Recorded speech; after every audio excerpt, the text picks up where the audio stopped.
जागृत करने का काम और अधिक ऊर्जा प्रदान करने का काम हमेशा होता रहा है और आज भी हो रहा है।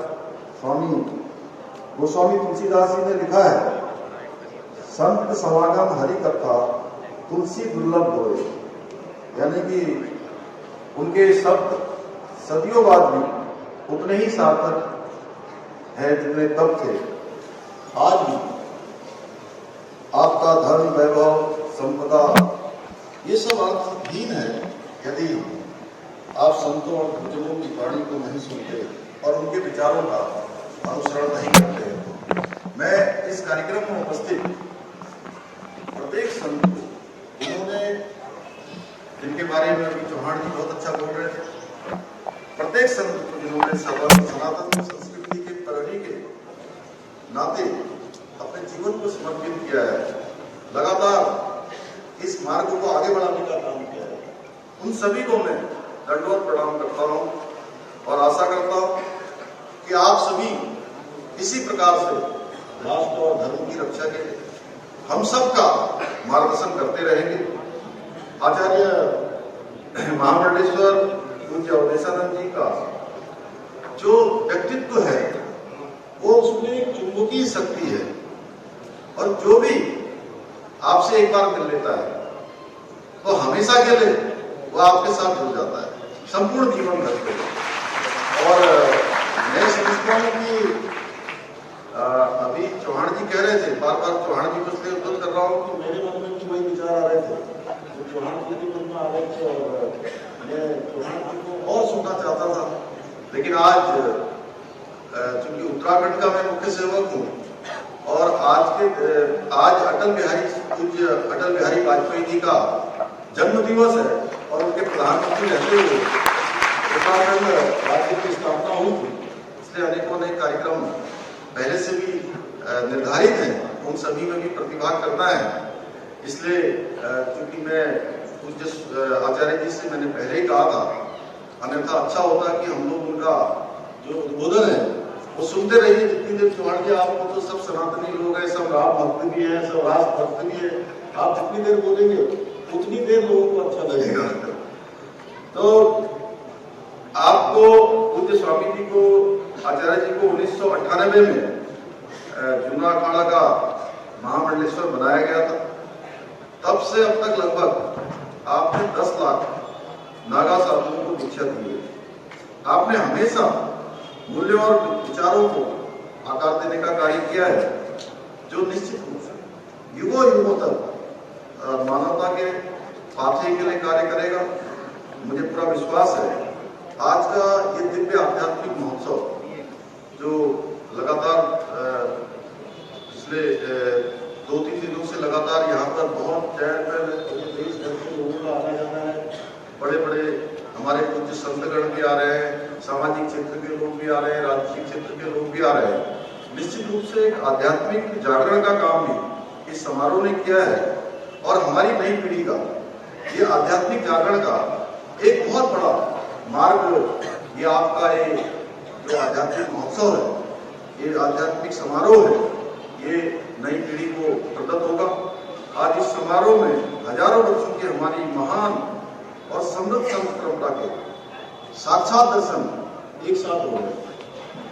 हमारी संत परंपरा किसी मत, पंथ, आचार, विचार को फैलाने तक सीमित नहीं है। हमारे संतों ने पूरे विश्व को जोड़ते हुए वसुधैव कुटुंबकम के भाव को सशक्त किया है। भारत जैसे विशाल राष्ट्र में धर्म की रक्षा के लिए हमारे संत समाज ने प्राचीन काल से एक लंबा संघर्ष किया है। इसी के कारण से हमारे धर्म की रक्षा हुई है।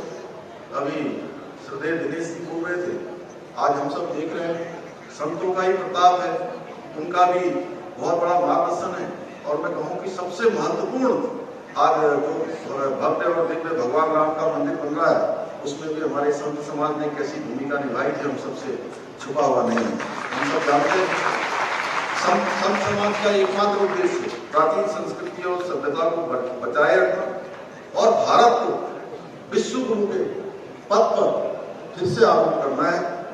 समय समय पर हमारे संत समाज धर्म की रक्षा के लिए अपने को हमेशा निछावर करने का काम किया है। और यह कार्य आचार्य श्री लगातार कर रहे हैं।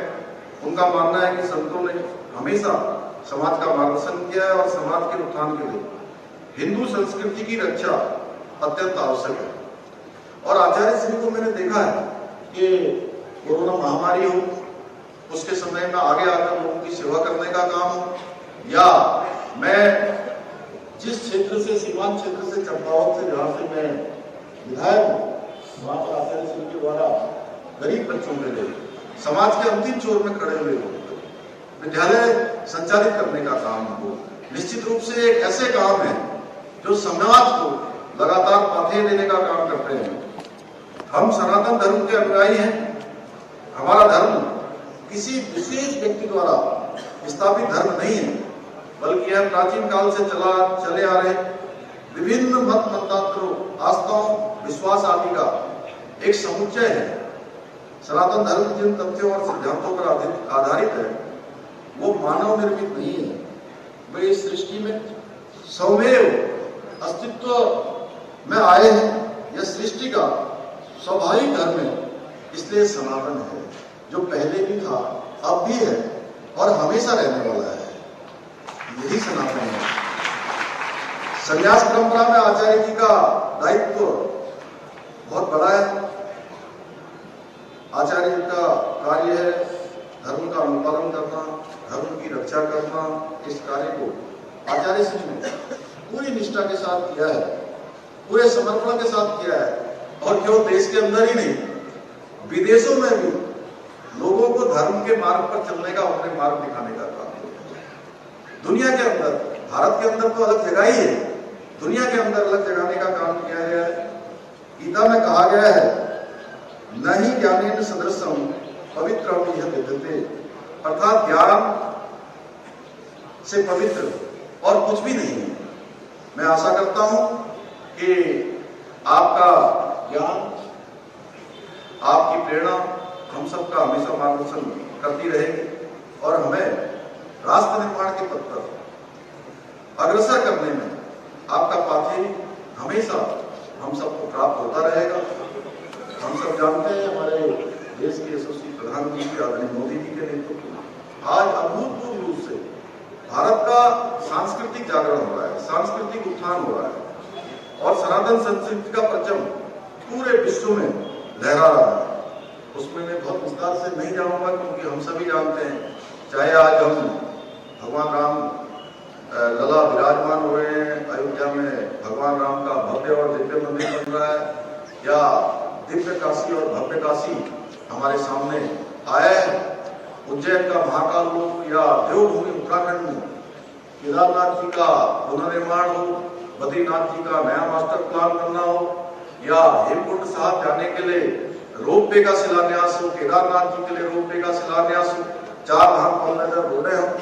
जिस प्रकार से हमारे देव स्थानों को, और अभी अभी उत्तराखंड में हमारे आदरणीय प्रधानमंत्री, पहले ऐसे प्रधानमंत्री है जो सीमांत क्षेत्र जोलिंग गांव में 18,000 फुट की ऊंचाई पर पार्वती कुंड और आदि कैलाश के दर्शन होने की और पूरी दुनिया को इसको बताने का काम किया।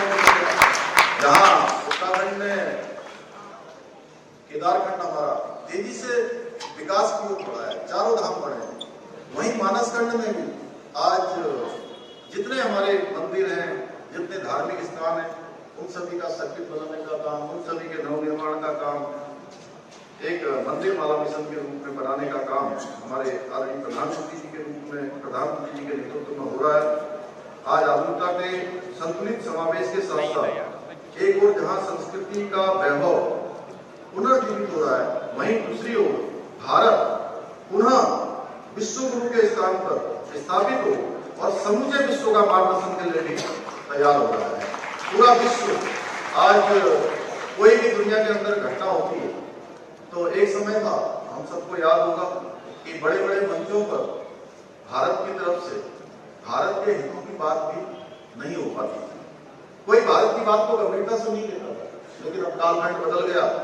अब दुनिया के अंदर अगर कोई घटना होती है तो पूरा विश्व भारत के रूप का इंतजार करता है कि नया भारत खड़ा हो गया है। इसलिए सालों में जब से मुझे मुख्य सेवक के रूप में ये जिम्मेदारी मिली है, दायित्व मिला है, तो हमारी सरकार ने कुछ महत्वपूर्ण और कठोर निर्णय लिए हैं जो इन 23 वर्षों में राज्य स्थापना के बाद पहली बार लिए गए, जहां उत्तराखंड में हमने देश का सबसे कठोर नकल विरोधी कानून यहाँ पर बनाया। हमारे भाई बहनों को, छात्र छात्राओं को पहले के समय में नकल का शिकार होना पड़ता था, पेन ड्राइव से नकल हो जाती थी, बड़े बड़े माफिया गिरोह सक्रिय थे। देश का सबसे कठोर नकल कानून बनाकर हमने इसको रोकने का काम किया है। वहीं धर्मांतरण के लिए हमने 10 साल तक की सजा का प्रावधान करके कठोर कानून बनाने का काम भी उत्तराखंड में किया है। और पहली बार मैं पूज्य संत लोगों के बीच में बताना चाहता हूं कि हमने प्रयास करके पूरी दुनिया के अंदर कहीं भी अगर हम जाते हैं, अगर हम ये कहें कि हम देवभूमि उत्तराखंड से आए हैं, तो लोगों का देखने का नजरिया बदल जाता है। उनको लगता है कि देवों की भूमि से आए हैं। तो इस देवभूमि का जो मूल स्वरूप है, वो मूल स्वरूप बना रहना चाहिए। उसके लिए हमने जितना अतिक्रमण